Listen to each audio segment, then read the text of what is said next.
The boy sold his beloved computer and bought 10 boxes of seaweed. He wanted to make money by frying the seaweed, but the fried seaweed tasted bitter and had a pungent smell. He tried repeatedly. Even though the splashing oil scalded his arms, leaving them covered in blisters, he still didn't give up. Soon, he ran out of seaweed, but he still hadn't achieved the flavor he wanted. Just when he was about to give up, he saw a pack on the ground. He remembered that it had been rained on yesterday and he hadn't thrown it away yet, so he decided to give it one last try and picked it up to continue frying. To his great surprise, the seaweed had a very good texture and flavor. At that moment, he found the knack. It turned out that after being soaked in rainwater, the seaweed became soft and lost its saltiness. Once his seaweed hit the market, business boomed. The boy roughly calculated that he could earn $1 million a year, but his father had gone bankrupt and owed $40 million.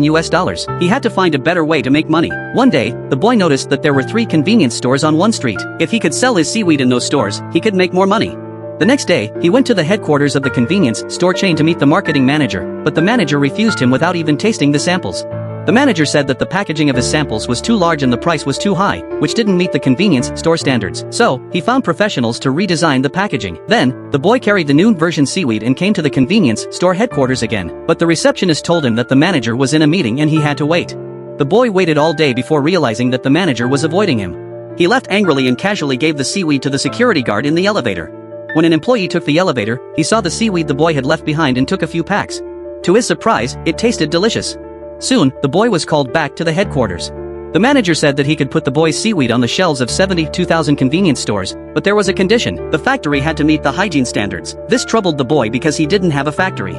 He had no choice but to sell his car, rent a factory in the suburbs, and hire some workers. However, during the inspection, the manager saw that the lighting in the workshop was dim, the drains were full of stains, and the workers weren't wearing gloves. Clearly, such a factory didn't meet the standards. The boy promised to make improvements, and the other side just told him to wait for news. So he renovated the factory according to the standards. Finally, he waited for the results of the second inspection. Standing in the sun, he saw on the inspection report that he had passed. A few days later, his seaweed was placed on the shelves of major convenience stores. The boy paid off all his family's debts in 2 years and became the youngest billionaire at the age of 26.